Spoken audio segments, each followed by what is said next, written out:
Get a shot. Oh, I see it now. We're good. I'm consenting by being in the meeting to being recorded. Okay. Chris, I think we're set. Great. Welcome to the April 10th, 2025 meeting of Arlington's Transportation Future Advisory Group. This meeting is open to the public, and time for public comment will be reserved for the end of the meeting. During the main portion of the meeting, conversation is limited to members of the advisory group, as well as staff and consultants who are supporting the advisory group. All meeting participants, please keep your devices muted until you're called upon by the chair. That's me. If you lose internet connectivity during the meeting, don't hesitate to reconnect via phone. The Microsoft Teams chat is there for just two purposes. One, for advisory group members who need technical assistance, and two, for members of the public who wish to add their names to the list for public comment, which will be taken at the end of the meeting. Teams chat is not there for discussion. Those who were planning to provide public comment will still need to do so at the end of the meeting, as the chat does not serve as that opportunity. All public comments must be shared verbally for the record during the assigned public comment period. So advisory group members, if you wish to be recognized to speak during the course of the meeting, just raise that virtual hand in Teams and then wait to be called upon. If advisory group members are participating via phone today without the hand raising option, please announce your name and the group you're representing now. But I don't see any on the list. All right. Members of the public, if you would like to provide feedback and comment, you'll be called on to speak at the end of the meeting. You'll be allotted somewhere between 2 and 3 minutes to speak on tonight's agenda item, depending on how much time we have left and how many people are looking to speak. If you wish to speak, go ahead and put your name in the meeting chat at any time, and you'll be added to the speakers list. And finally, this is a public forum. Today's meeting will be recorded and posted to the county website. All information associated with today's meeting, whether written or spoken, is subject to Freedom of Information Act requirements. And with all of that nonsense out of the way, we can get started. Welcome. I'm Chris Slatt, the chair of this fine advisory working group. But let's go ahead and get some introductions from everyone else. Do we have anyone this evening? Oh, let's start with staff and the consultant. Yeah. Thanks, Chris. I was going to be like, we'll go next. Many of you already know who I am. I am Kristen Culkins. I am a principal long-range transportation planner with DES and the project manager for Arlington's Transportation Future. I'm joined with a number of DES transportation staff and our consultants. I'm going to ask my deputy project manager, our CAPE team member, and Allison to introduce herself, and then our consultants. Hey, good evening, everybody. My name is Brian Shelton. I'm the deputy project manager and also a transportation planner with DES TPCPM. My name is Nate Graham. I'm a public engagement specialist focused on transportation projects for DES. Hi, everyone. I'm Allison Bullock. I manage the transportation planning team here at Arlington.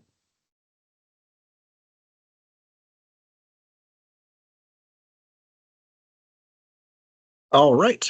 Let's move on to members of the working group. First off, I believe we do not have a representative of the Arlington Neighborhoods Advisory Committee this evening. If that's untrue, please go ahead and speak up now. All right, who's representing Bicycle Advisory Committee this evening? Go ahead and Dana Briss from Mike Hanna. Welcome, Dana. How about C2E2? Joan McIntyre. Welcome, Joan. Commission on Aging. Hello, Catalina Calichan. Great to see you again, Catalina. Disability Advisory Commission.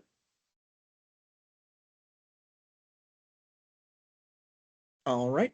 Economic Development Commission. Hi, Evan Pritchard with the EDC. Welcome, Evan. Fiscal Affairs Advisory Commission.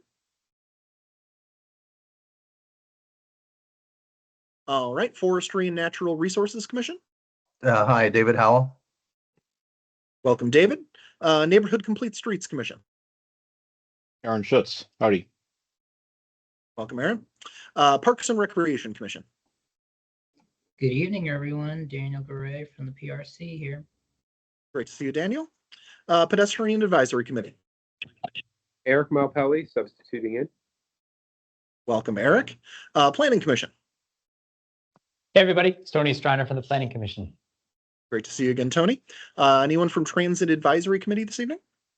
Yes, Mariela Garcia Colbert, Transit Advisory Commission. Hello again.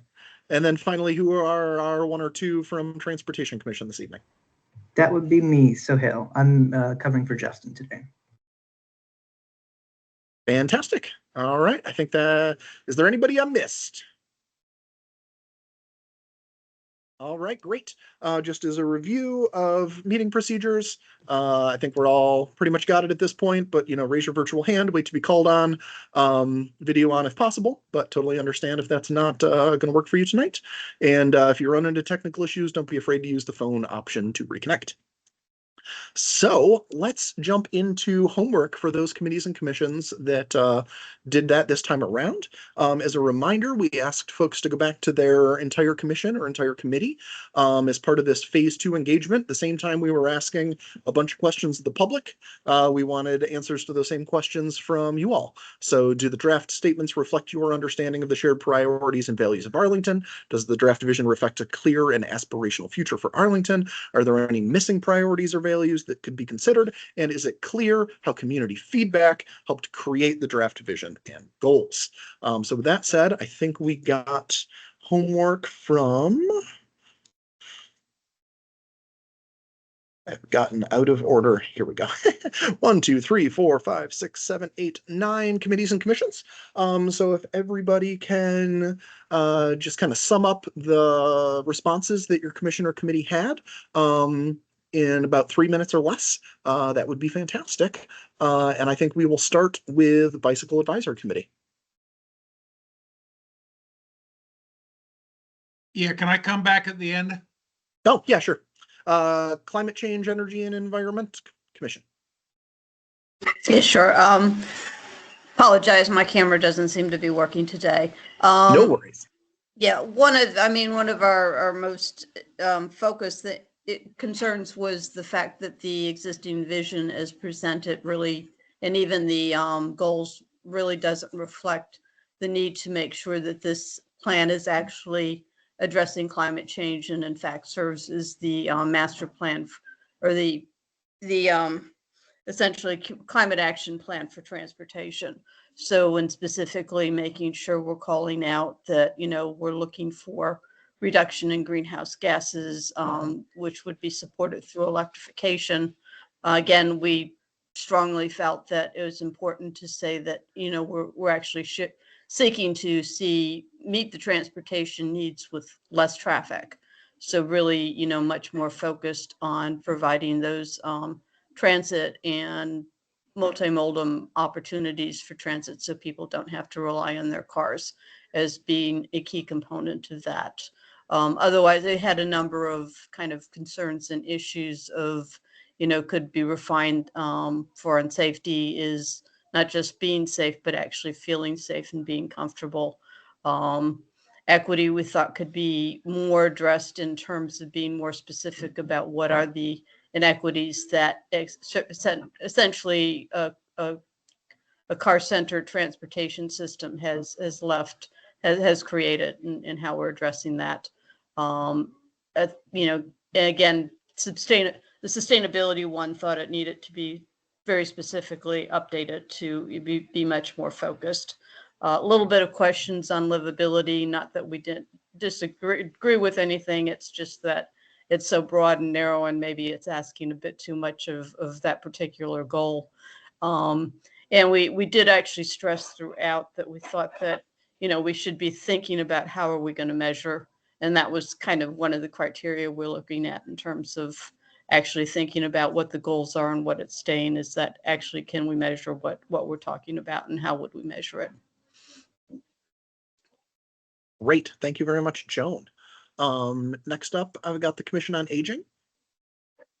Hi.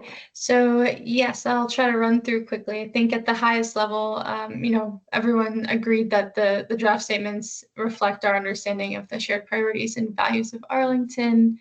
But there were some areas that they think the needs of older adults could be further incorporated. So I'll get into that in the next question. But in terms of reflecting a clear and aspirational future for Arlington, everyone sort of agreed that it's pretty clear, but could be more aspirational. And so some of the specific things folks were mentioning were around, including the words walkability or something about pedestrian safety and the safe goal.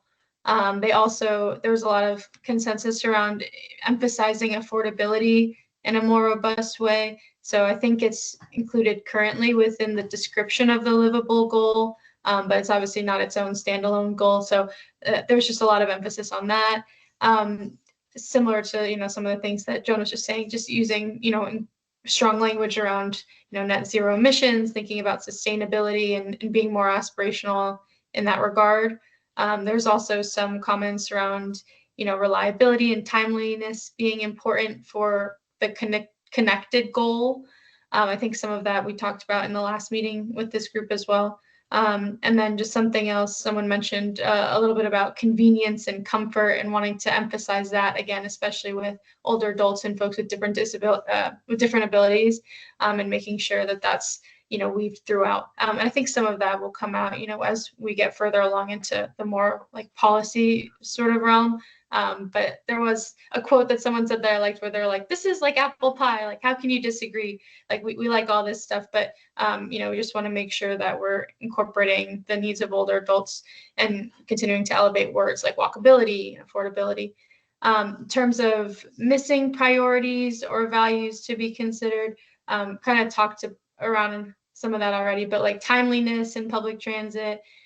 One big thing we talked about was like accessibility to essential services. So not just like, I think there was a line about connecting with nature or like other destinations, but really emphasizing the fact that, older adults really need to be able to get to critical healthcare appointments, grocery stores, other places like that.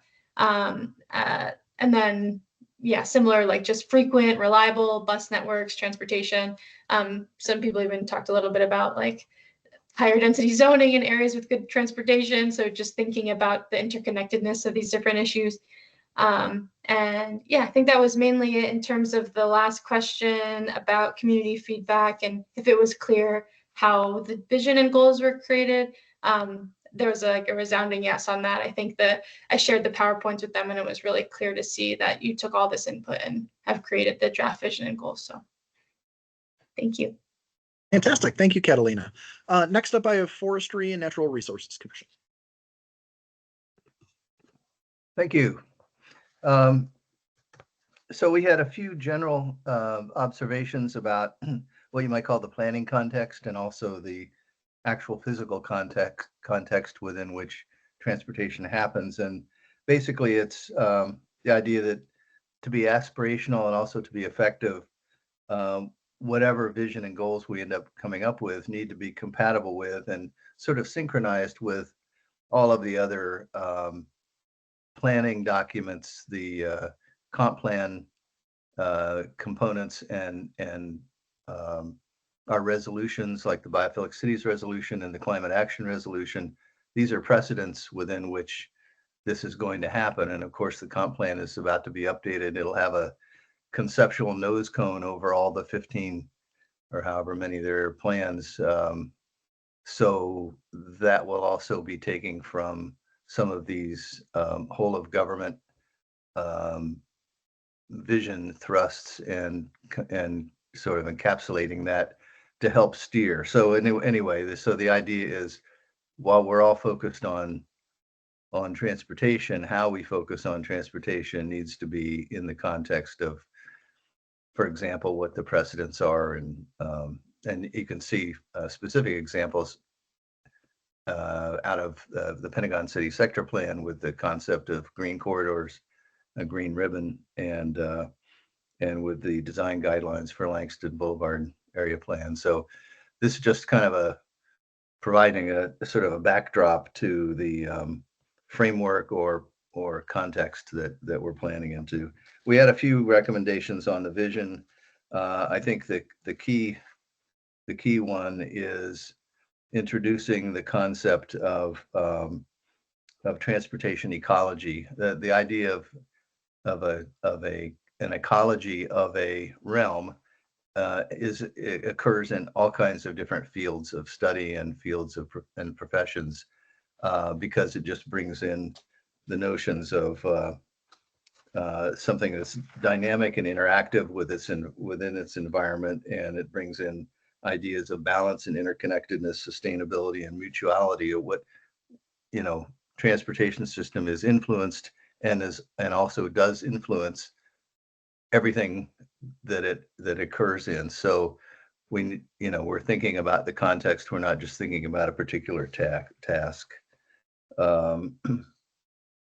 As far as missing priorities or values, I think Joan mentioned already.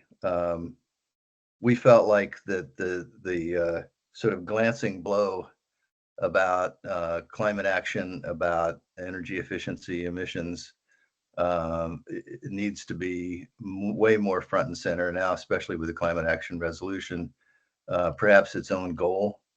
Although we didn't make a specific recommendation about what that language would be, but it is a central principle now,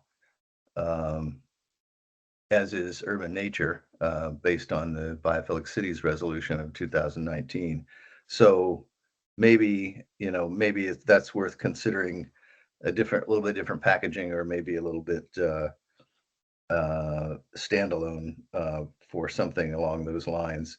The other thing that we thought was important is when you look at the historical legacy of land use related to transportation, which was designed during the decades of more and more automobiles and more of our lives being sort of determined by what we can do with an automobile. A significant amount of our physical space and a significant amount of our impermeable surface and our heat island impacts are associated with transportation. And we thought that an aspirational goal might be to consider how we might reclaim small portions here and there, street by street, wherever, to create curb bumps or tree planting islands, things that could benefit pedestrians and bicyclists, by taking away from existing and sometimes not really needed, given the way we're doing traffic calming and everything, physical surfaces that could be better put to use, even mini parks, even stormwater capture areas, naturalized areas. So we thought that's really worth looking into. I don't know if it's a freestanding goal, but it would be a sub goal under a couple of areas in terms of the design. We also felt like on a couple of the of the existing goals,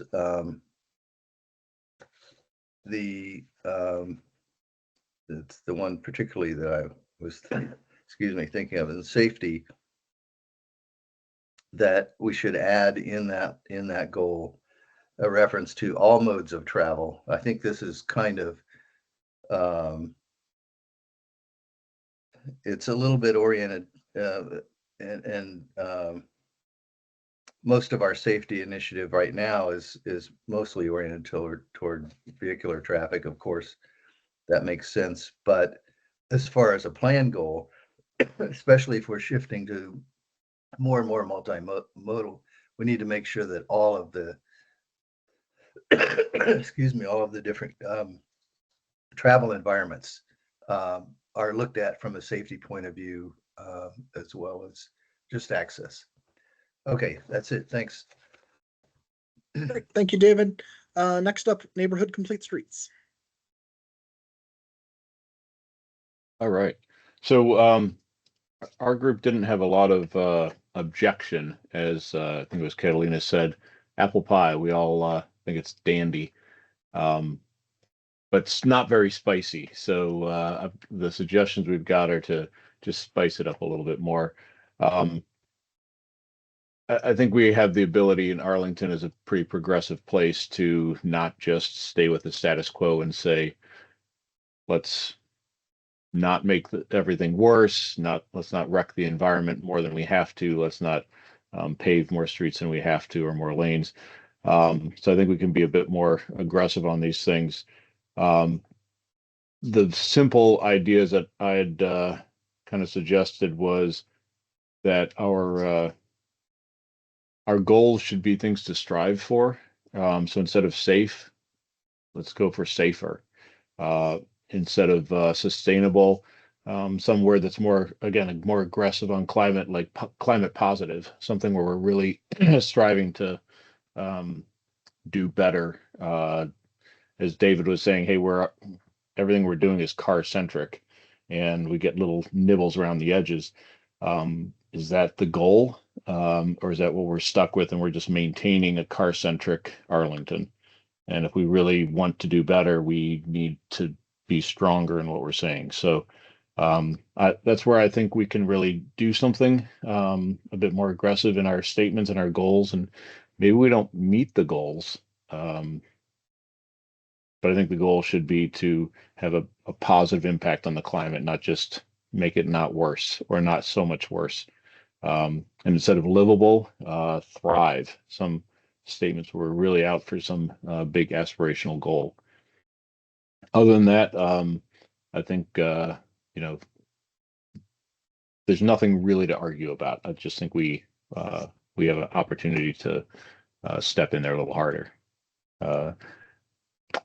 Neighborhood Complete Streets Commission obviously is concerned with neighborhood streets, and so that's the only pushback. The only other thing is, there's not a lot in there that's differentiating between business corridors and neighborhoods in terms of facilities, limiting traffic calming, things like that. So I don't know where that belongs. It's probably a few layers down from this month's discussion, but something that we definitely came up a lot. That's all. Thanks. Awesome. Thank you, Aaron. Next up, I got Parks and Rec Commission. Yeah, thanks. To echo a lot of what the other commissioners have said, I think the PRC saw the vision statement and goals as generally pretty palatable, but there's a desire for them to be a bit more aspirational, spicy, how Aaron said it, particularly in the areas of sustainability and climate change.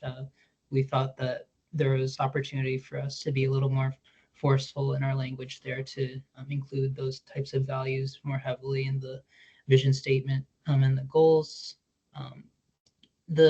Particularly regarding the vision statement, I think our commission was a little bit bogged down by the fact that the statement kind of focuses on what transportation does, the function it carries out for us in Arlington, but not so much on its impact and sort of how it's kind of weaved into the fabric of our community and how it connects us all.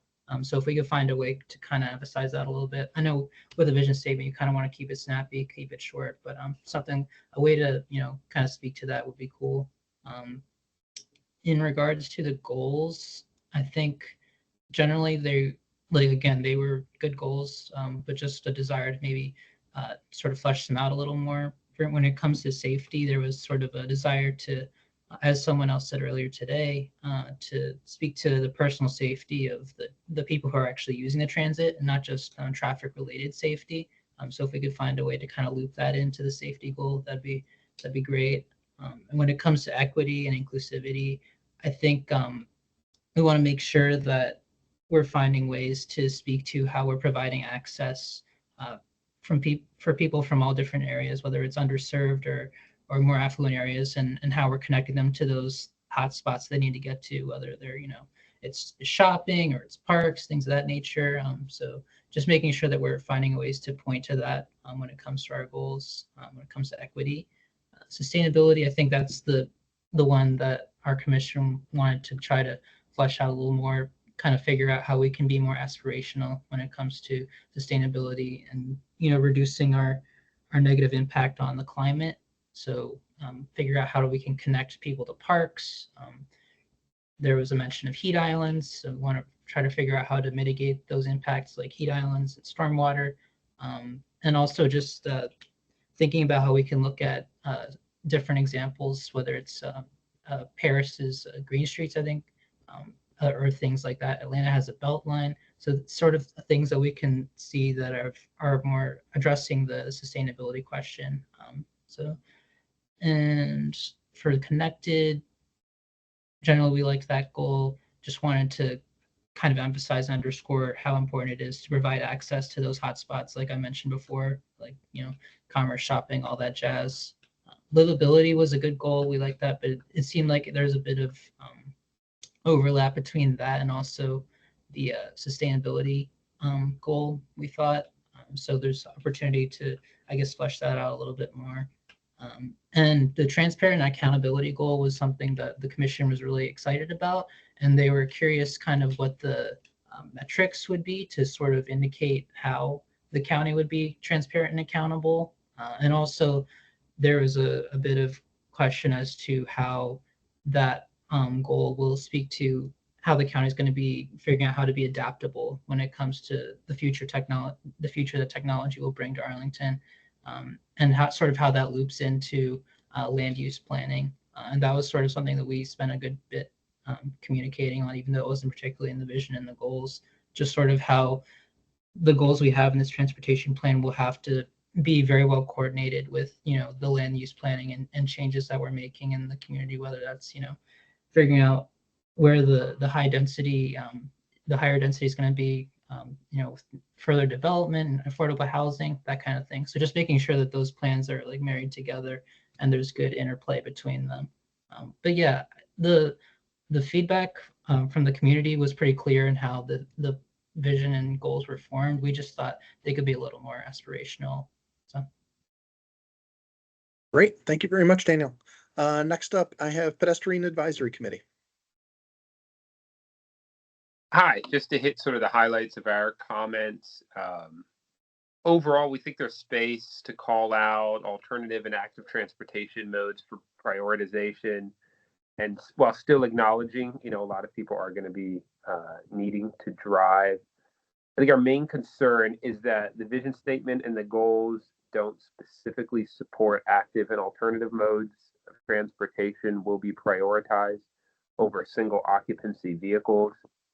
So a couple of things to highlight in our written comments. In the vision statement, we have a proposed addition language along the lines of move more people with less traffic, key and upfront. I think some of that may have already been in other parts of the document, but move that up front and emphasize active transportation. Enable people of all ages to be able to use this system, complementing language on backgrounds and abilities. Some of that comes from the sustainability goal. And then looking at the goals specifically under safety, having in language saying is safe and feels safe for all users. And there's already been a comment on the livable and sustainable goals by another committee. Our suggestion on that is actually to merge them into a new goal, healthy, about creating a transportation system supporting healthy individuals, healthy communities, healthy environment, and healthy businesses. It supports climate resilience, sustainability, and vitality. We also propose adding as a goal desirability, a system that people will want to use, comfortable, affordable, easy, and intuitive. And that's all. Thank you. Thanks so much. Hey, Dana, do you want to slot in here? I know Bicycle Advisory also kind of endorsed the Pedestrian Advisory Yeah, things. sure. Thank you. Awesome. Yeah, and I one of the observations that the BAC made was that many of the statements were, kind of a little too supportive of the status quo. They weren't pushing as far as we both could and should go. And also, suggestion that there was possibly a goal, taking on the climate crisis head on. Say, limit the future inputs or limit the inputs of energy and emission of greenhouse gases. It's the elephant in the room, and let's just own it. And obviously we've been working closely with the Pedestrian Advisory Commission as well, but really emphasize the greenhouse gas, the climate change issues associated with transportation, because it's such a large consumer of energy now. Thank you. Thank you very much, Dana. Next up, Planning Commission. Okay, so the Planning Commission, we had, when it comes to whether they reflect the understanding of the shared priorities, we generally thought that was the case. And as a lot of us have said tonight, We kind of see it at a level, the goals and the vision statement at a level of analysis that's one level too high for it to potentially be as effective as we want it to be. There was a discussion last time when we talked about, whether the goals of the last amendment to the master transportation plan, are we saying a lot of the same stuff that we did back then? And then what ends up happening was maybe that language wasn't specific enough for us to take the meaningful changes that we wanted to make, or that we would want to make in hindsight. And so I think adding that deeper level of specificity, the more aggressive language, the more forward-looking aspirational language that a lot of us have been talking about tonight, I think would put it in a position where, again, 10, 15 years down the line, when we're amending, when we're enacting this plan, and planners in county government will be looking at this, they'll be looking at it and say, oh, that's what they meant. There won't be any ambiguity about what we mean.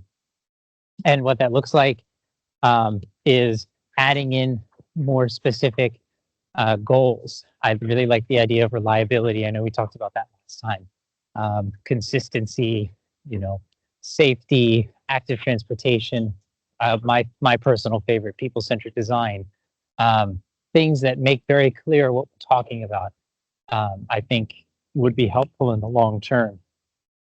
And I mentioned this too in our report, is that this may not be worthy of an entire goal, but something that I think is necessary is the idea of transportation redundancy, in the sense that there are multiple ways to get from point A to point B. So that way, if there's a traffic jam, or if there's an accident, or if a bus is out of service, or a train is out of service, people have more than one way to get to where they're going. And that eases traffic, and it eases the flows of traffic in all of those potential routes, giving people multiple modes to get from one place to another, multiple routes, that kind of thing. It allows for a more healthy transportation network for people to use. And then in terms of feedback, we felt that this process has been very good in terms of getting community feedback and working it into the plan. That's what we have to say on as far as the Planning Commission is concerned. Great. Thanks so much, Tony. And finally, we will end with Transportation Commission. Great. Yeah, I think, honestly, I feel like a lot of the folks here have kind of touched on a lot of the stuff that the Transportation Commissioners also wanted to go through. But so yeah, I think overall, I think everyone was pretty happy with them, but I think there were some places where we could have had some, some deeper and more explicit stuff. Things like reliability, frequency, I think people have touched on that as being a kind of priority. Maybe some more of like a transit, car-free focus stuff, stuff like that could be kind of useful within the goals. Something that came up in the meeting was not just having a variety of transportation options, but a variety of high-quality transportation options. There's a lot of transportation options in Arlington County, but high-quality transportation options is something that I think would be really beneficial to have kind of written down formally within these goals. Someone touched on this earlier, but not, the idea of safety, of not just being safe, but feeling safe. So things like lighting and vehicles being maintained properly. So it's not just the idea of safety, but the idea of feeling safe. And I think overall, again, having a people-centric view of transportation rather than a kind of car-centric view of transportation is really important. In terms of the draft vision, I think it seemed like there was a desire to have a more focus on environmentalism, carbon reduction. There was a specific desire to replace the word job with the word opportunities, to emphasize that people take trips for not just employment, but for a variety of different productive reasons. So I think the word opportunities is a bit more holistic and encompassing than just jobs. Also, someone else touched on this earlier, but the idea having the word ages in the first sentence, so having that very much clear in the transportation vision would be really important. In terms of missing priorities or values, again, reliability, frequency, a focus on economic vitality, the transportation of goods. That's things like, think of like Amazon delivery and DoorDash, things like that. That's becoming a lot more prevalent now. Innovation could be something that, you know, could be more explicit. There was something of adding a goal related to freedom of choice. So like having the freedom or the ability to choose how you move without the need of a personal vehicle. So that you know, the freedom to move without having a car. And so that kind of ties into a lot of things like reliability and frequency, like going from point A to point B. It kind of builds on the idea of, someone mentioned redundancy, like not just being able to rely on a car, but if I want to go somewhere via bus, train, what have you, that freedom to do so with different reliable and high quality options, I think that's something that folks in the Transportation Commission mentioned as being maybe another goal. Additionally, parking, definitely some kind of, you know, reference to parking, reducing parking, making, you know, again, this kind of moving away from a car-centric to more people-centric view. Let's see. And then lastly, a couple of other things. Someone touched on affordability being, you know, it could be a little bit more robustly mentioned in the goals. And then for the last question, I think for everyone on the commission, it was pretty clear, you know, community feedback was pretty well integrated into the draft vision and goals. So overall, really good. I think, you know, it's a good start to a good framework for transportation for the foreseeable future, but, you know, definitely an emphasis on a more people-centric view of transportation, I think, is going to be, and having that more explicitly stated within the vision and goals is going to be really impactful, because otherwise then we'll just, as everyone's kind of mentioned, things will just kind of go as a status quo, and that's not really going to work, I think, for transportation here. So that's about it. Thanks. Great. Thanks so much. Appreciate everybody's input. I enjoyed reading them in advance, and I also enjoyed hearing them in your summarized words. So I'm going to turn things over now to staff and the consultant, so we can hear about what they heard from the public throughout phase 2 engagement, and how the draft vision and goals have been evolving in response to all of this feedback. So I just want to say thank you for sharing all of that with us in advance, and also verbally right now. I will say, as a little bit of a preamble, a lot of what we heard from the advisory group is relatively similar, you know, not exactly the same as what we heard from our phase 2 engagement. And we're going to give a little bit of an overview about what we did in phase 2. And then, as Chris mentioned, how we took what we heard and how we refined the vision and goal statements. So just a reminder, we're at the vision and goal stage. This is where we're speaking to the higher level desires for our transportation network. These statements are broad, they're more aspirational. As we work towards them, we need to make sure that we're at that high level, because that's the phase we're in. In the fall, a lot of you are saying some things that resonate with us. And we can see having homes and policies that work towards the vision and goals we're developing now. Policies and strategies kind of are the how of we do the goals. So if you have ideas about some of the statements that maybe don't seem detailed enough, it's not because we don't think that that's important pieces of the transportation policy and guidance. It's that we think it's a policy and it's going to have a home somewhere in the fall. So just as we continue to talk about the vision and goals, if there's something that you don't see explicitly articulated in a vision or goal statement, it may not be that we don't think it's important. It's that we think it's specific enough that it's going to have a policy that works around it in the future. A good example of how kind of all of this ladders together is Move DC, where they have 7 goals that are supported by 18 policies, 42 strategies about how you achieve those goals and policies, and then tracking metrics that work to show how the policies and goals are being achieved. So, as a reminder, we created the draft vision and goal statements that we shared in phase 2 off of the robust engagement we had in the fall. From the questionnaire, the interactive map, listening sessions, open house, and pop-ups, all of the values and priorities people expressed and shared with us were integrated into these draft statements. We also looked at existing county plans and priorities, things that the board has made resounding commitments to, as well as best practices from peer cities to kind of create that first draft that we shared. We also integrated your feedback and are going to be integrating and have integrated the feedback that you shared in advance into the refined vision and goals that we'll be sharing this evening. During phase 2, we asked people to reflect on if what we were sharing was representative of what the community values in transportation, what the community's values are. We got a lot of really good feedback from a lot of different sources of community engagement. And what we'll be sharing tonight is reflective of that feedback that we heard about where people said, yes, we like that, please keep it. Or where people said, you know what, that's not really what resonates with us. Can you maybe think about doing X or Y instead? So phase 2 ran from February 22nd to Thursday, March 27th. We extended the online engagement forum by a few days. During this time, we had 2 open house events, 4 pop-ups, 7 canvassing events, and we held 11 listening sessions. I think I saw most of our advisory group members at 1 or 2 of the open houses or one of the pop-ups. So thank you for coming by in person. It's such a great experience to kind of see people in the field or out kind of at these events engaging with people.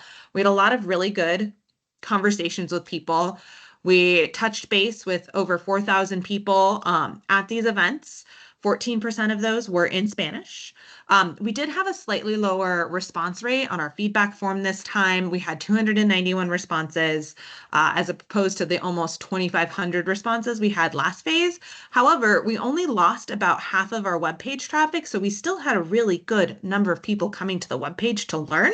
They just elected to not take the feedback form this time.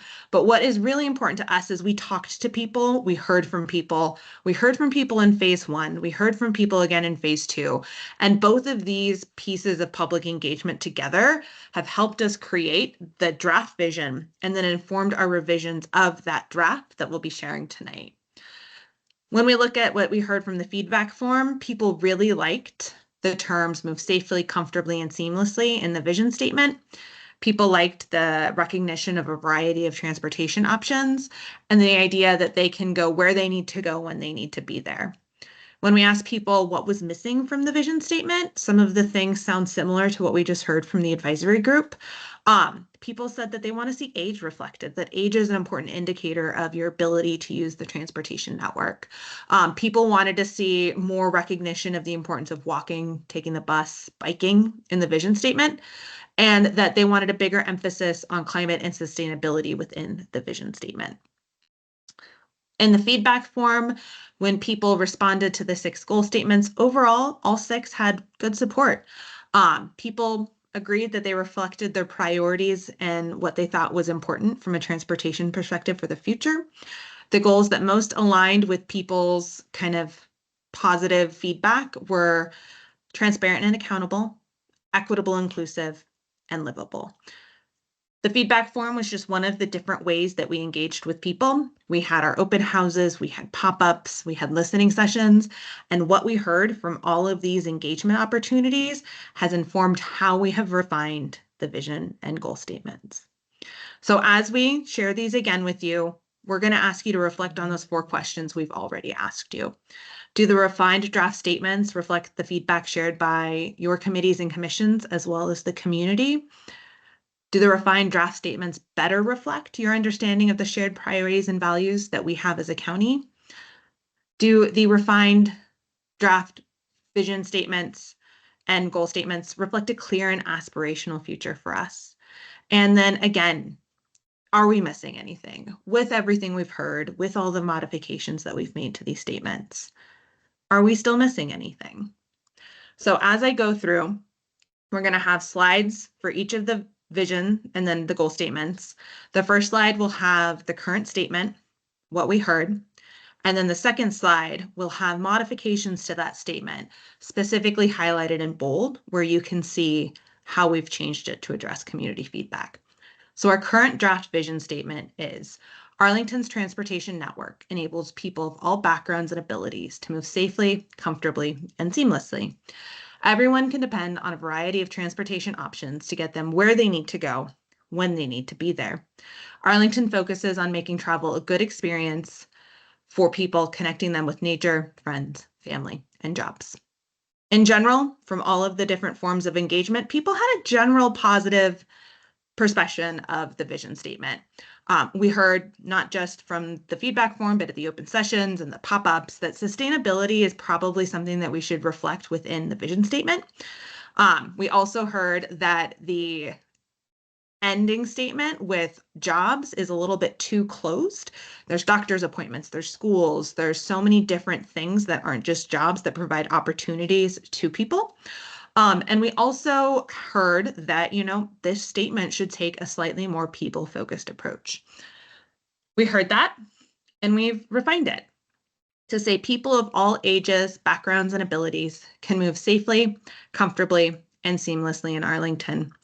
Everyone can rely on a variety of quality, sustainable transportation options to get them where they want to go when they need to be there without having to depend on a car. Arlington focuses on making travel an enjoyable experience for people, connecting them with nature, friends, family, and opportunities. We heard you. We made the statement people-focused about who can travel. We integrated ages. We know that is an important component. I think I heard someone else say quality, and that is what we noticed here too. And we want to, in our vision statement, be as succinct as we can. So recognizing that it's sustainable transportation options that we really want to be providing. And that recognition, the comments that we've had, people wanting to see the non-motorized vehicles represented in our vision statement, instead of listing everything out, we thought it was a succinct way to say, you can get where you need to go when you want to be there, and you're not going to have to drive unless you want to. And that's something that we feel is a very important component of this vision statement and reflective of what we've heard, especially from the advisory group. Enjoyable experience, reflecting on the fact that if people don't enjoy doing something, they're not going to be doing it. And then I will give a shout out to our teenager listening session for the term opportunities, which was also echoed at TC because the gentleman who made that comment made it first at our listening session with Arlington teens, where they all really reflected on the fact that jobs weren't what they need. They're not at the job stage yet. They were like internships, schools, like just socializing, like so many opportunities. And we heard it from our seniors when it came to doctor's appointments, from our parents when we heard about the importance of grocery shopping and daycare. It's opportunities, and it is an encompassing umbrella term for everything else that is important to people. So that is how we've refined the vision statement.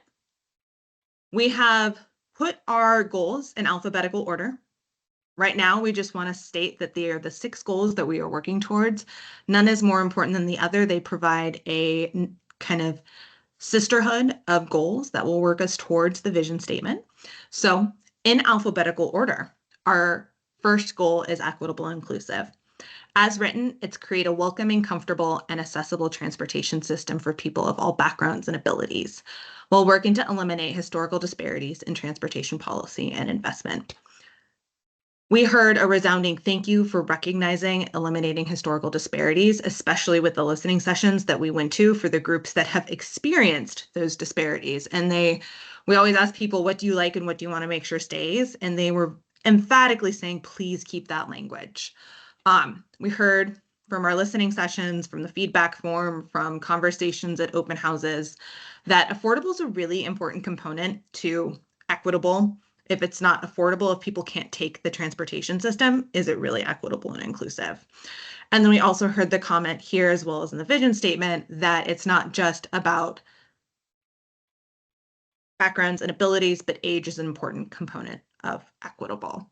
So we have refined the statement to read, create a welcoming, affordable, and accessible transportation system for people of all ages, backgrounds, and abilities, while working to eliminate historical disparities in transportation policy and investment. Small tweaks, but we think it makes a more ambitious and aspirational statement about equity in the county. The next goal in alphabetical order is livable. Currently reads, create a transportation system that maintains and improves quality of life, affordability, economic vitality, physical and mental well-being, physical health and mental well-being, and a sense of community. We had really positive reactions to this goal, especially at our listening sessions, where we had people who had been to both our phase 1 and phase 2 listening sessions saying the things that we told you were important about how we feel when we travel, we see them in this goal.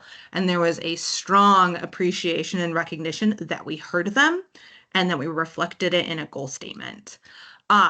We did hear a few times that it's not maintaining quality of life that's important. Many of our residents don't like their quality of life. They want to see it improved, and that we should really just be working towards improving quality of life, not maintaining it for a number of our residents. We did also hear, mostly in this bullet point acknowledges the feedback we heard from the advisory group, is that some people did feel that this was a bit of a broad vision statement, and that broad goal statement, it read more like a vision statement. As staff, we see where policies about transportation being public space, about how it affects people's daily lives. This is where we see those policies, and we really do think it's important and an exciting opportunity to reflect that in our work. One other thing we heard is that health can be kind of a triggering word for some people. There's a lot of derogatory kind of associations with people having health forced on them, or the assumption that they're not healthy based off of the way they look. And we had a comment that was like, well, isn't it just health and well-being? So we've modified the goal. This one doesn't have any bolds, so I do just want you to see kind of where we've included strike-throughs. It currently reads, create a transportation system that improves quality of life, affordability, economic vitality, physical and mental well-being, and a sense of community. Goal 3 currently is connected. As written, it says provide an interconnected transportation network that is intuitive, dependable, and well-maintained, enabling people and goods to seamlessly reach their destinations. We had a general positive reaction to this, and people really appreciated the connected and interconnected term in this. A lot of people saw interconnected just not as one mode works on the network, but that the modes work together and they can walk to the Capitol Bike Share Station and then bike, or they can take a bus to a Capitol Bike Share Station and finish it from there. Other people would reference just their ability to take the bus to the metro, and that the interconnected network works together. We also heard from people that connected just doesn't resonate with them. A lot of people really said that reliable and dependable were terms that they thought were more appropriate and a more important goal to them about what the network needs to be. And then in this goal, we also heard a number of comments about the connectivity isn't just within the county. People need to be able to access the region. People work outside of the county. They have friends outside of the county. There's places that they need to go, that they need to be connected to, that just aren't in Arlington. So we've refined this goal to be reliable. I think it's actually what we started with before we ever went public the first time. So we've come full circle on the proposed name of the goal. And we've refined the draft statement to be provide an interconnected transportation network that is dependable, easy to use, and well maintained, enabling people and goods to seamlessly reach their destination in the county and region. Goal 4, in alphabetical order, is safe. Currently, prioritize safety for all people and eliminate transportation-related deaths and serious injuries. In general, people are like, yes, safety needs to be a goal. We need to be safe while we're traveling. We also heard from kind of some of the feedback of people that it felt car-centric, and it's about just making sure cars don't hurt other cars or people.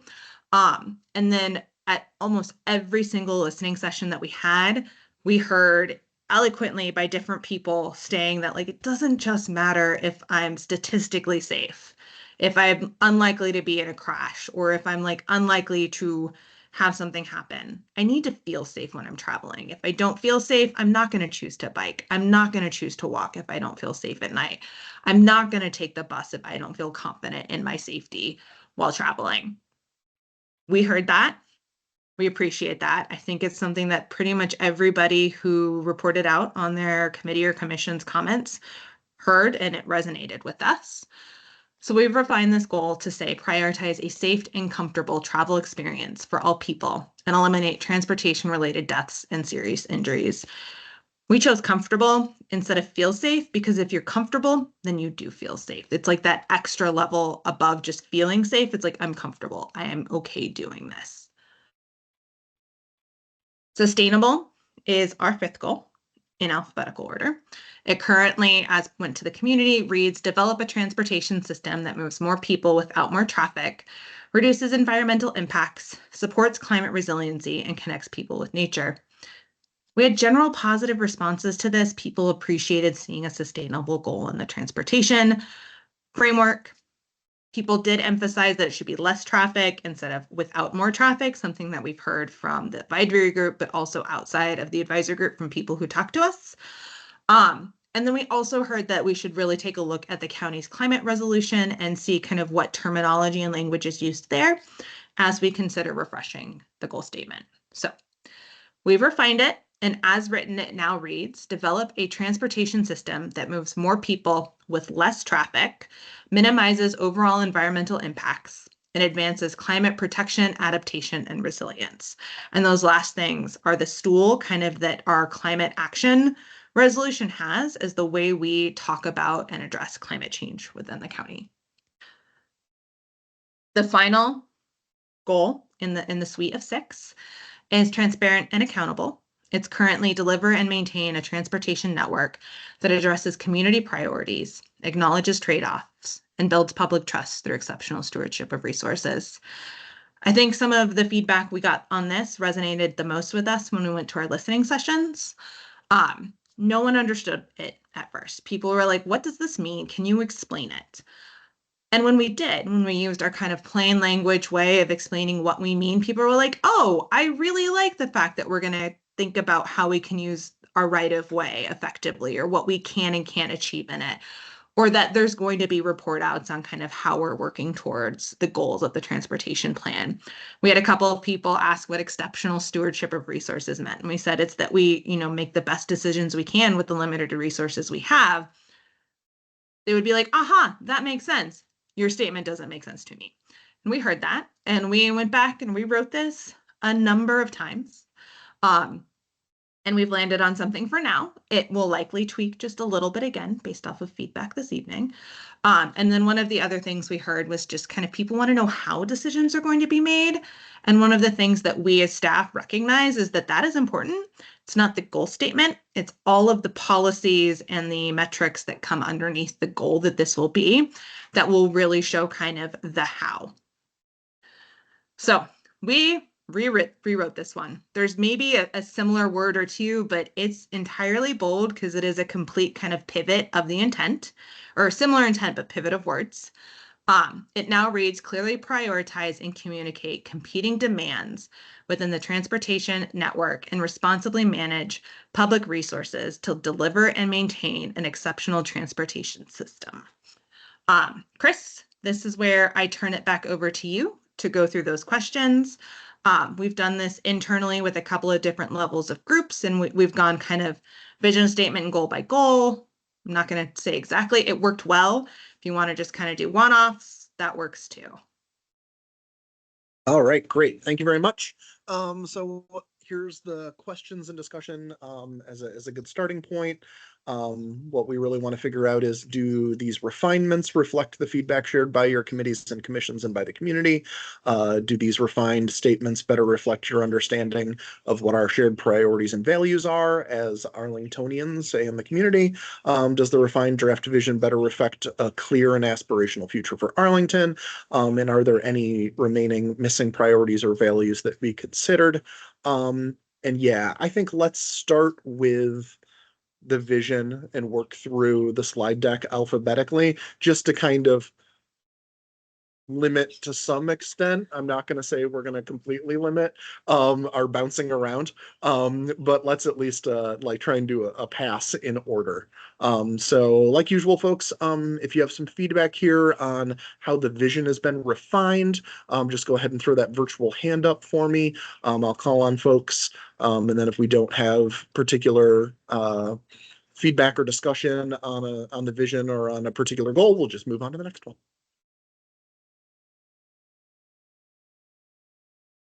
Joan, go ahead. Yeah, I mean, it's much better. I like the people focused in the way. Good to get sustainable in there. I think I would like to see like climate friendly in addition to that. Just, I mean, it just elaborates on it a little bit more. I'd say carbon neutral, but that's such a wonky term that it probably doesn't work well for a vision statement anyway. But but otherwise, I think it works better. Catalina. Yeah, I agree. I think still digesting, but I really like the inclusion, obviously, of ages in the various places that were discussed, and obviously some of the points I brought up today about the other destinations. The piece about opportunities at the end kind of gets to that. So it was really nice to kind of see the call outs of what you heard and see how that's reflected here. So thank you. So Hale? Yeah, I think this is great. I think the word opportunities, ages, I think that those are things that people on TC really talked about. So that's great. I like having the word quality. A variety of quality transportation is really wonderful to see that here. So far so good. Yeah, I will go ahead and say I like every single change in this vision. I love the inclusion of age. I love the inclusion of the word quality and sustainable. It's not just enough to have options; they've got to be good options. And I think we all kind of agree that we've got to get more people into more sustainable options. I love the direct reference to ending car dependence in Arlington, essentially. Not to say people can't have cars, not to say people can't choose to drive, but to not have to depend on it, to not be forced into that choice, I think is a huge aspirational jump in this vision statement, and I love it. And opportunities is indeed an inspired word, and my props to the youngins for whipping it out. Go ahead, Aaron. So I like it a lot. I like almost everything about it. One thing, and I'm just not sure what to think about it yet, that's rubbing me the wrong way, and that's the statement without having to, because to depend on a car. Can we say instead, while still allowing people to have cars? Because there's a sense of like what's normal and what's odd, and we're still framing not having a car is odd. We'll allow it, we'll encourage it, we're okay with it. But there's just something about the way that's worded that maybe it's the best we can do, and maybe it's fine, and maybe it's just because I'd rather get everywhere without a car, except when I want one.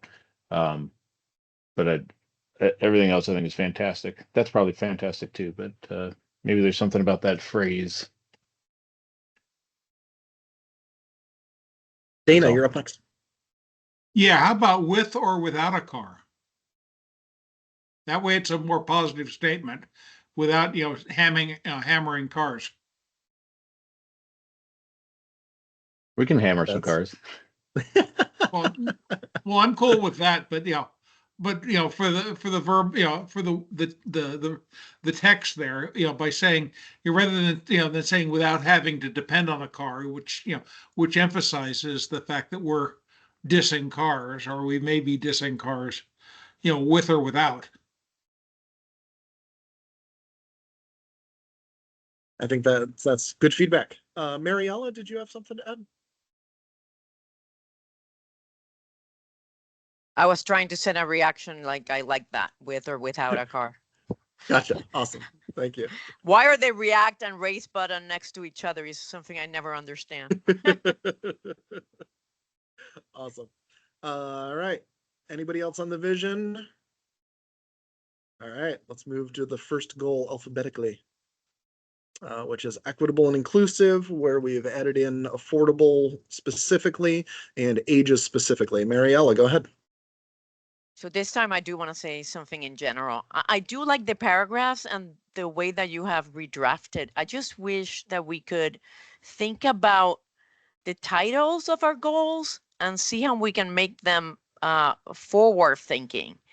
Because like I mentioned during the first meeting, I did this work about 10 years ago for Whedon, for Montgomery County, and it was the same words. So I was just piggybacking on what people say. If there was a way that we can use people-centric, climate, I call it climate caring, that would be, maybe it's kind of like, a lot of people are not going to read more than the initial words. That I'm telling you from experience. So I just wish that those words were impactful. I can't think of many more, but it's always easier to criticize than to give good examples. But that's my two thoughts on that. Great. Thank you, Mariella. Anybody else on this? I will admit I was a little skeptical about adding affordable in at first because it just feels like part of accessible to me. But when you hear people say they don't read it affordable into it and that it's important, you kind of got to respond to that. So I think I've come around. Anybody else? All right, what's next? Livable, the goal we have merely subtracted that which we did not want from the description. We're no longer maintaining anybody's quality of life. We are merely improving it, and removing the word health so that we're down to just physical and mental well-being. So Hal? Yeah, I like the logic behind taking out maintaining and kind of highlighting improving. It's not just about maintaining the status quo, but making it better, like in terms of transportation. But I'm just wondering about, well, if we do take out the word maintain, then is there room, like, I don't know, is there room to say like, oh, if it's not in there, then like there's no, are we jumping too far ahead in terms of like, yes, it's important to improve, but do we also need to maintain? I don't know. This is getting into like the language itself, and if it's like, should it be there, should it not be there? Because again, like I think the idea behind it is sound. Like I agree with it wholeheartedly. Like we shouldn't be just focusing on the status quo. We should be aggressive in making things better. But then does that mean we need to take out the word maintain? I'm not really sure here. Understood. Yeah, I kind of always feel like every word in each of these needs to pull its weight. And I don't think maintains is pulling its weight. Plus, That it makes just it's more aspirational, right? Like that's what agreed. we've been hearing over and over and over is like aim higher, and this inherently aims higher. Okay, I think that does it for me. Yeah, that's good. I think I just needed some more language. That would make sense. Joan, go ahead. Okay.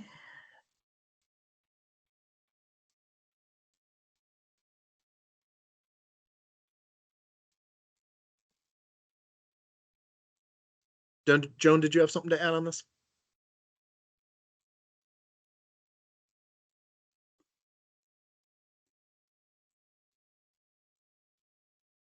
I see that you're unmuted, but I'm not hearing anything. So I don't know if maybe there's a. Are you hearing me? Okay, Yep, sorry, because my mic is saying I'm still muted. So my computer's being a little funny tonight. No No, worries, I go like ahead. actually dropping the maintains because actually that gives you a better opportunity to measure things and measure progress. So it's that forward leaning aspect of it. We can always get better. I love it. Progress, not perfection. David, I think you're up next. Yeah, thanks. So now we've added affordable to the equity goal, and we also have affordability here. I don't know if that's an issue or not, whether it needs to be an issue, but it's a little bit redundant now, although the context is different. So I just wanted to raise that point. The other thing that I wondered, since this is livable and we're talking about where we live as in addition to how we live, could we say quality of life and space, or quality of life and something that sort of talks about, because quality of life implies about the person, especially with the physical and mental well-being. So is that is that a generic referral to everything in the county, or I'm specifically interested in the quality of the space that our transportation system is in. So I'm not sure whether that can get a little bit more focus out of this or not. So anyway, just raising those points here. So Chris, if you don't mind me quickly just saying that we were intentional with keeping affordability here as well as adding it to equitable. We heard from a number of different people that affordability could be its own goal. And in hearing how important it was to a number of people, we thought it was worth that duality in two different goals, since it's not a goal in and of itself, but just recognizing, David, to your point, that they're slightly different, but people, it's really important to people. And then I'm going to noodle on your space comment, because this is where we as staff see a lot of our placemaking policies and our transportation as public space and, people's space. So thank you for that comment. Yeah, I really like affordability staying here, because it feels like that we're describing a different thing being affordable. Over in the equitable inclusive, it feels like we're talking about transportation being affordable, but here it feels like it gives us an opportunity to talk about how transportation can lead to overall affordability, right? Transportation is good enough that I can live in a lower cost apartment and still be able to get where I want to be when I need to be there, and that sort of thing. So I really like this. Feels like an additional nuance on affordability having it here in Livable. So I'm a big fan of it here. Mariella, back to you.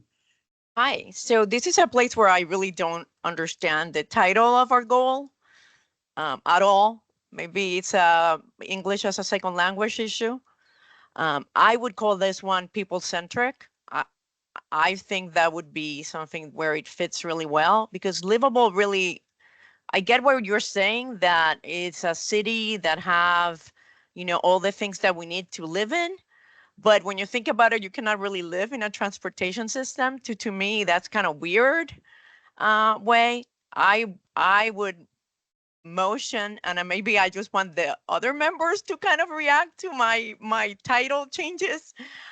This is where I would say maybe people-centric would be better. But So hell, I think I agree. I think like somewhere the word people-centric I think has to be.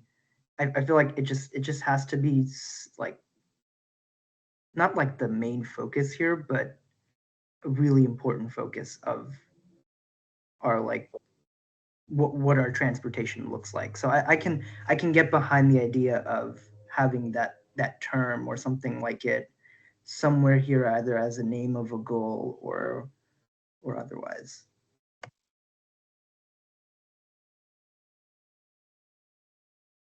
Anybody else? I like Livable here. Just gonna throw that in there. Tony, go ahead. Well, I was going to say you all know I love people centric, so I'm here for that as well. Awesome. Anybody else? All right, Well, next goal. Wait, hold on. Since it's been said 3 times, like Rumpelstiltskin, can somebody please define people-centric? Because to me, to my ear, that sounds like kind of a nebulous term that sounds good, but could mean lots of different things to lots of different people. So livable is not perfect, but I think it's pretty good for this purpose, and I'm just not exactly sure about what people-centric means.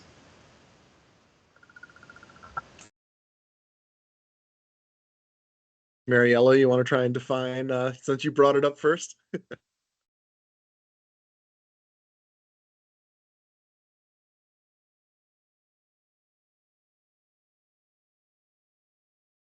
to me, what it would mean, it's exactly what it says here, that the center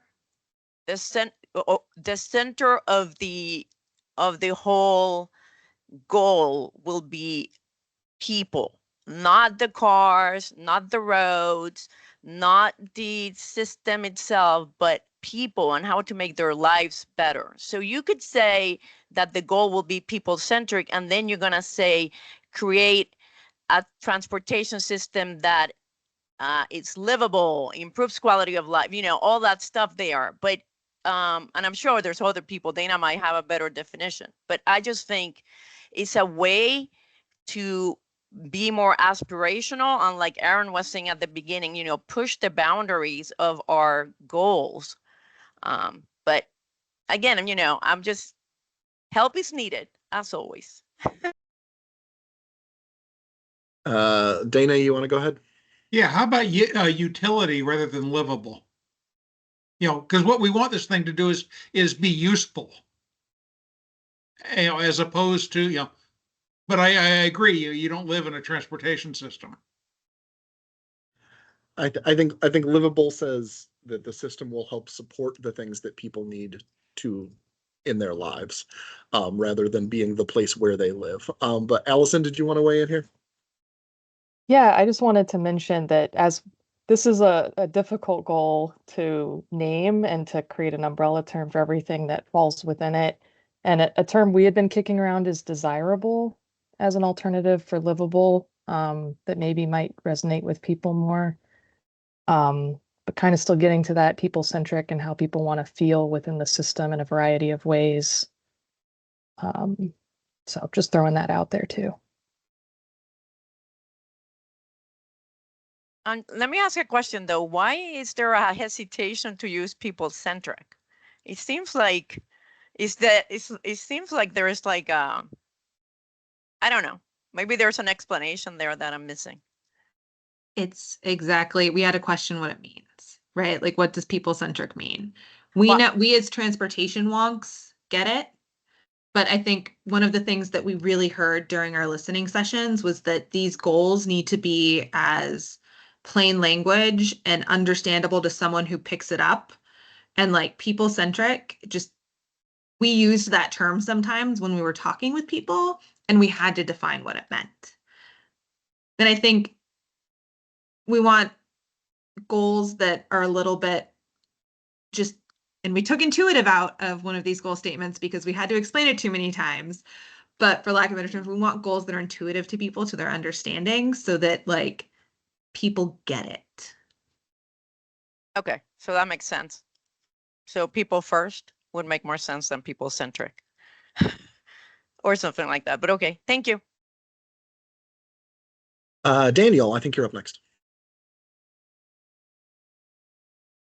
Yeah, just to sort of piggyback off of that, I think people-centric to me comes across more of like a buzzword, kind of a nebulous term, like Christian was saying. So I personally am good with livable. I think it kind of covers what we need based on the context that we're providing with the statement that accompanies the, the name of the goal. So I just thought I'd mention that. But I would avoid going like people-centric or utility, because livable seems to be more of a standard way of kind of coming across this from where I sit at least. Tony, you're next. Yeah, so I was gonna double down on something I said last time, which is that we can use times like this, like regarding not people not knowing what people-centric would mean. We can use that, use this as an opportunity to teach people what it means and to, kind of bring them in full, use this as an educational thing, and not just something that, again, I think that this livability people-centric thing is not one of the more extreme versions of this, but there are other scenarios where you use buzzwords and people don't know what it means exactly, but you can use this as an opportunity to key people in on what a term like people-centric would mean, people first, or that it would give people a better idea of what these terms mean if we educate them and not just give them something that they already know. And I think that kind of gets to the aspirational piece of this. Is like, why not teach people what this term means? Why not reach a little bit further, be a little more wonky in this terminology, and then people might catch up with us over time. And Aaron. Sure. So first thing, create sounds like we're starting from scratch. So I think improve, enhance, modify, something like that is the better term here. Um, and the idea of that we don't live in a transportation system, maybe somewhere in that first portion there, we say, enhance the transportation system throughout Arlington for all Arlingtonians, whatever, to improve quality of life. So we're directing it back to this is about the transportation system is in service to Arlington and the residents and visitors of Arlington.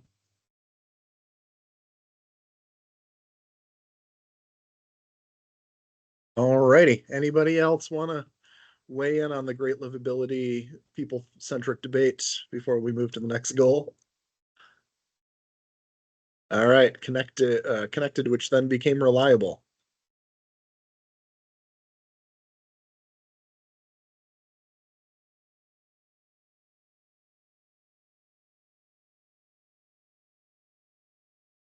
Joan, go ahead. I do think I had really talked about being convenient, not just because to me convenience a little bit different than reliable. Is that somewhere with at least within that goal is to reflect that it's got to be convenient. I mean, you can have buses that run every half hour or 45 minutes. They may be very reliable, but it's not particularly convenient for people's schedule to have to really work around a bus schedule. That's as opposed to something that within 10 or 15 minutes you're going to be able to get some sort of transportation and be able to get to where you need to go, and also know that you can get someplace without having to depend on your car, but still not taking, going from 15 minutes by car to an hour or more by public transportation is, that's not really convenient. So I would kind of suggest maybe building in that thought of convenience as part of the goal. Yeah, I find that word really interesting because I think it has a little bit of easy to use kind of sitting in it as well. Yeah. That might get us a 2-for-1 with a single word. Sahel? Yeah, I like that there's the addition of the word region in here. I think that's like it. I think without it, it almost feels like we're building like Arlington County is like this kind of like paradise island transportation, right? I think that was one of the words that someone at Transportation Commission used, and that resonated with me because it's like, yes, we can make transportation really good here, but we also exist within a larger region, and we don't, people move through Arlington and they go to other places that are not Arlington, and so ensuring that we have a regional transportation network is, I think, really, really important. There are a lot of places in the U.S. that are like working towards that. And I think we should, as a region, also be working towards how do we better connect us to the rest of Northern Virginia and the rest of Maryland and the rest of DC, because people are living and working and playing in all three regions. And so if we continue to not have a region focus, then we'll be pretty much like isolating ourselves from everyone else. So I think adding the word region, I think really forward thinking. And it just, for me, it feels like, okay, now we're setting the stage for Arlington to be a part and a leader within this region, not just within ourselves. So I appreciate that word a lot. Thank you very much. And Elizabeth? Yes, I was just going to suggest adding between enabling and people, enabling all people, so that it would make the point that, elderly persons who use canes, people with disabilities use wheelchairs, children, because right now enabling people could be 10 people. So that's my thought. Thank you very much for that. It also gets to well maintained. I mean, if you say all people, then that means you have to maintain the wheelchair lifts. Thanks. Joan, I've lost track of whether your hand is still up or back up. Okay, Sorry. good. Although No actually worries. I'm in the waiting room. I'm actually trying to switch to my phone because my laptop's being a bit funky this evening. So Joan, we don't have you popping up at all on our end to enter the meeting from your phone. Oh, okay. All right, Aaron. Okay, I will try it again and see what happens. Two comments on this. The first thing about the regional part at the end. Maybe I'm just old, but the language I like is the bold stuff would be within the county and without. But maybe that doesn't sound very to modern tongues, but it's correct. Inside and outside of the county, as opposed to two separate things. But whatever. The term that I'd like for the goal would be connected and convenient. We've got two words in other places, and I think that hits what's good about connected without it being a little hard to understand. And convenient is what's come up a couple of times here tonight as something that has a different meaning than just reliable. So just throwing that out there, if we can have two words, and I know we can, that would be my vote. Fantastic. Thank you very much. I want to just go ahead and throw in my support for reliable. I really, really love that word. And I also love how it's become why it's been picked over dependable, which is my understanding is that a lot of people don't want to be forced to depend on particular ways to get around and would rather choose to rely on a particular way to get around. And I like the heart of that an awful lot. Though I do really like the word convenient, and I feel like maybe it's a little better than easy to use. I don't know. So appreciate that feedback as well. Anybody else on this one before we move to the next goal? All right, onward. Kristen, can you remind me how many goals there are after safe? 2 and probably are ones with the most conversation. Okay, so yeah, I think let's pick up the pace a little bit. We got about 15 minutes approximately, hopefully, to fit this conversation into. So anybody with feedback about the changes to safe? I think they're just great, and sure sounded like I heard from a whole bunch of other people during the homework section that a lot of people were hoping we would get to this place where it's not just safe, but feels comfortable, feels safe. I see a lot of thumbs upsing and not a lot of hands. All right, cool. I'm just going to call it. We're going to move to the next one then. Sustainable. This one, I think we'll have some discussion. Big fan of moving more people with less traffic. I personally like the focus on overall environmental impact because I think we're going to have to be making decisions in the future that are a little bit better for this type of environmental impact and a little bit worse for this type of environmental impact. I appreciate that we're calling out that we're looking at the overall rather than focusing on one particular piece. I feel like maybe the climate protection, adaptation, and resilience is a little wonky, but I also understand why it came straight out the climate. I don't remember the word anymore. Not pledge. Resolution? I don't remember. Thank you. Any hands? Have we lost Joan entirely? No, there we go. All right. No, first Dana. Still here. Yeah. Dana, then Joan. Yeah. On the concept of sustainable, the other side of sustainability, and independent of the environmental issue, is, does the transportation system, can we manage it actually? Right now the transportation system in Arlington is strained because we're not able, we're not able to do enforcement, or we don't do enforcement, or whatever, however you want to ascribe the behavior. But the transportation system suffers because, we're not enforcing the rules. So sustainability might need to include, resourcing for the management of the transportation system, which is going to be critical for people to actually want to use it.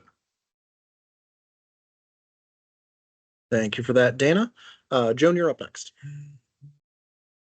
Yeah, I mean, I do think that, kind of some sense of that we're aiming towards the county's carbon neutrality goals, reducing greenhouse gas emissions, is kind of important to elaborate a little bit on this to make clear that, that is one of the primary environmental goals that we need to be achieving under sustainability. It's just, otherwise we can get lost in kind of terminology and again, if we're not reducing greenhouse gas emissions, nothing else really matters all that much, frankly. So, it's so critical that I think it does need to be specified.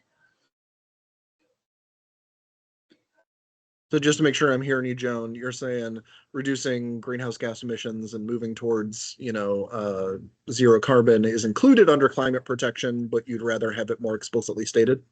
Yeah. Yeah. Thank you. And again, climate adaptation, as you say, it's kind of wonky. The adaptation, again, it's got certain meanings, but, again, being a bit more direct is what we're really talking about, is reducing the greenhouse gas emissions and getting to that goal of carbon neutrality. All right, Mariella, you're up next. I just want to reinforce the first person who spoke, and I apologize, I already forgot your name, but I do think that we're missing the economic side of sustainability.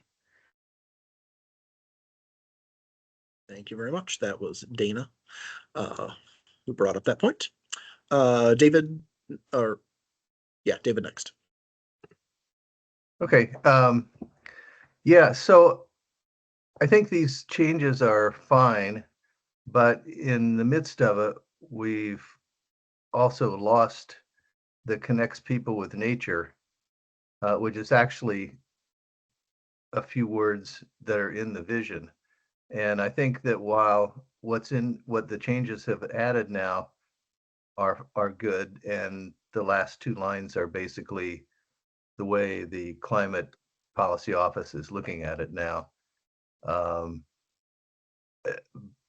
But these are sort of avoidance of the negatives. All of these are avoidance of the negatives as opposed to enhancement of the positives, which is where you get the biophilic natural resource context within which we would like to see transportation happening in the future, where it's pleasant and fun and enjoyable, and you're more inclined to do it because it's not so ugly and hot and awkward and that kind of thing. So I'm just wondering if we have to jettison a positive phrase about enhancing natural spaces or connecting people with nature, as is in there before, having something on the positive side of this as well as the avoidance of negatives.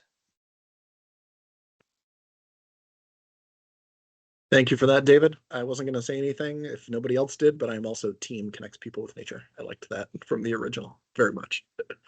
Aaron, you're up next. Yeah, I think that part, I'm okay with it going somewhere else in some of the other goals, but I do like it. I think it just doesn't seem to be in the same category as carbon emissions. Minimizes is a word I like, but that's a very expensive word. Do we really mean minimize, or do we mean do better than we're doing? And I don't know if it matters, but if we really are looking for the absolute minimum, if that's our statement, that could be a very expensive statement. And to David's point about the avoidance of negatives, maybe something in here is talking about reversing historic impacts that we've had on the native land and rip up a bunch of asphalt or something like that. Like, moving in a positive direction doesn't just mean moving cars. It means doing less damage to the land. So I'd like to see something that actually has that positive spin to it.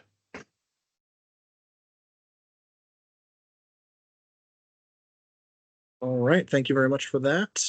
Daniel. Yeah, just wanted to quickly voice my agreement with David that if we could maintain the connecting people with nature, either in this goal or one of the other goals, that'd be really important to the PRC. So thanks.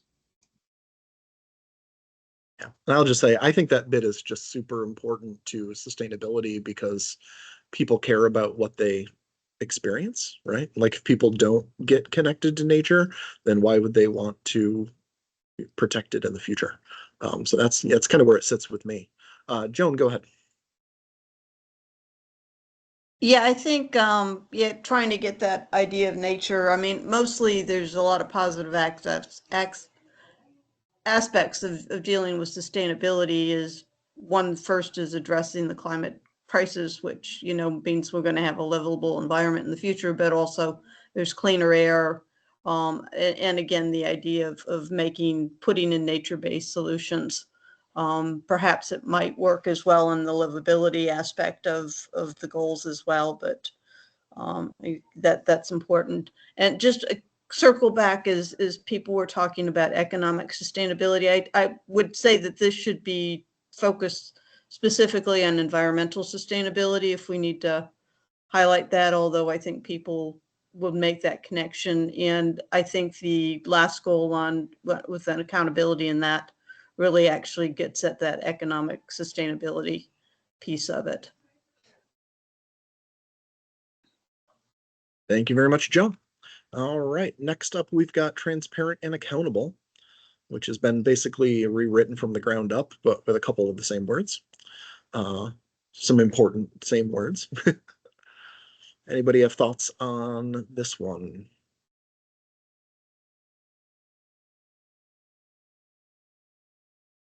I like the focus on prioritization and that we've kept the competing demands, because we all know that's kind of one of the main things that staff needs to wrestle with when delivering projects is those competing demands. Anybody else, anything on this one? Go ahead, Joan. I'm thinking that, some of the aspects of wanting to capture in there is actually innovative and also kind of research-based solutions on these things is kind of our ways of kind of thinking about what that goals are is that we're kind of taking the best and maybe in some cases pushing beyond and being innovative and creative in terms of how we address these issues, because there are a lot of trade-offs to be made. So and if you make it, and thinking creatively about how you make it, you might be able to do better than just saying, we're going to go more with this priority over this priority. Thank you for that. Aaron, go ahead. Just not quite sure that the paragraph there, which I really like, I'm not quite sure it says accountable or transparent. I think it says do a good job. So I don't see if it's really speaking to, honest accounting practices or timely deliverables or things like that. So that's my only issue with it. It doesn't really explain or expand on transparent or accountable. Yeah, I think clearly's doing an awful lot of work in that paragraph. Anybody else? Elizabeth, go ahead. Yes, I was thinking that instead of acknowledges trade-offs, it would be explains trade-offs, because acknowledging doesn't do a darn bit of good. What you want to write is, why did you make the trade-off? Right, and to be clear, that's changed into clearly prioritize and communicate competing demands. Oh, okay. I must be on a different slide. Thanks. Yeah, we've moved over onto the bolded section on the right and left behind the unbolded section on the left. Okay, perfect. Well, as long as sorry about that. Go ahead. No worries. There's a lot of slides and a lot of changes. Anybody else? All right, what's next? First, I need to unmute myself. Almost the end. I just kind of want to say thank you all for the thoughtful feedback. I think we took nuggets kind of from all of these that honestly reflect a little bit of some of our internal discussions, and there are a number of things we're like, well, let's see what the advisory group says when we meet with them about this, like if they kind of flag that too. So the conversations, especially on Livable, are very much kind of going to help us go back, put our heads down, think about these a little bit more, and see kind of how we might modify them just a little bit more before we get into the next phase of the process. So we are done with phase 2 engagement. I feel like this is almost that last piece of phase 2 engagement with the advisory group, telling us kind of what they thought about what we did with phase 2 engagement feedback. We are going to be going to the Transportation Commission on April 24th as an information item, and to the Long Range Planning Committee on April 30th as an information item. I do imagine that a few of these statements will be refined just a bit more based off of what we've heard today. Every single conversation we've had, from the listening sessions to the open houses to some of our interdepartmental conversations, have helped move these statements forward. When we went and did our listening sessions and our open houses, people are like, you're not really going to change these, are you? And like, we were like, we have every intention of editing these, and we did. And we will a bit more. Maybe not every single one, but I'm sure one or two will look a little bit different when we go to the Planning Commission and the Long Range Planning Committee at the end of the month. After that, we're going to go and we are going to start the board report process. We are planning on bringing this to the board as a resolution to endorse. We had originally thought that we'd amend the transportation element of the comprehensive plan with this vision and goal statement like the 2007-8 element did, but we really reflected on the fact that we don't want a refined and refreshed set of vision and goals to guide the rest of a document that doesn't really relate in the same way anymore. And the current vision and goals document has a lot more detail in it than just our statements do. That detail will live in the body of the full element once we've kind of pulled it together, but it's not there yet. So rather than lose the guidance we have today, the direction we have today, what we're planning on doing is going to the board through the Transportation Commission for a hearing and conversation and hopefully endorsement, as well as the Planning Commission in July, bringing a resolution with the refined draft vision and goals for them to buy in and say, yes, this is what we think is our vision for transportation as a county, and these are the 6 goals that we need to work towards it. We endorse this.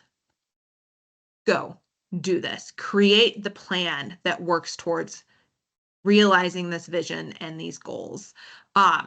That's what we as staff are going to be working towards in earnest until July, is getting that board report ready and making sure that we have the best vision and set of goals that we can to help us create that plan.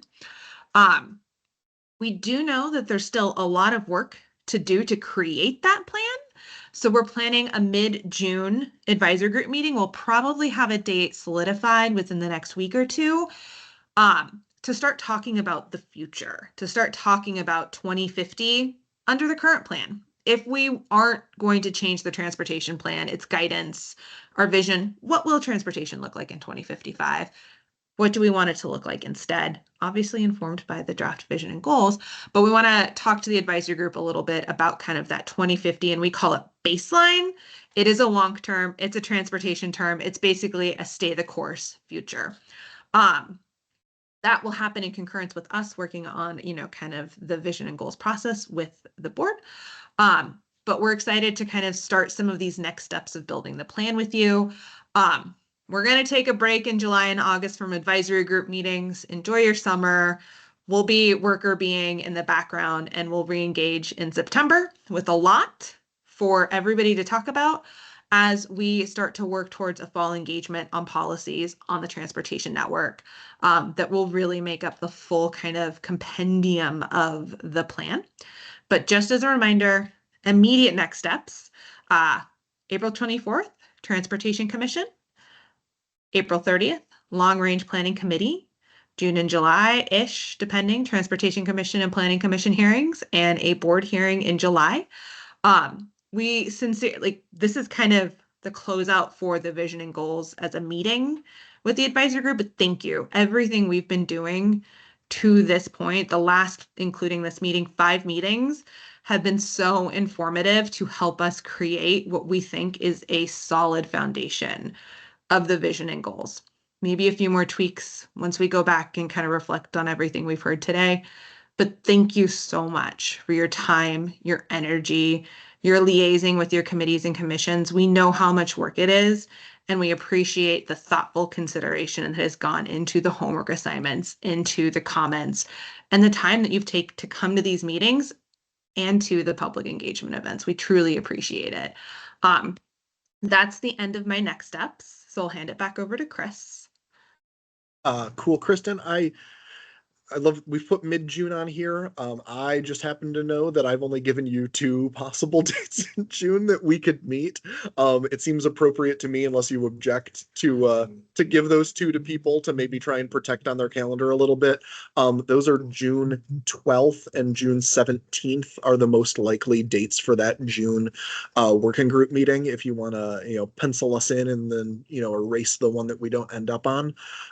My June as a dance studio owner is a little bit of a disaster, peeking behind the curtain. So yeah, I don't have a lot of available options in June. So there we are. I haven't seen anything in the chat of anybody who is trying to do public comment.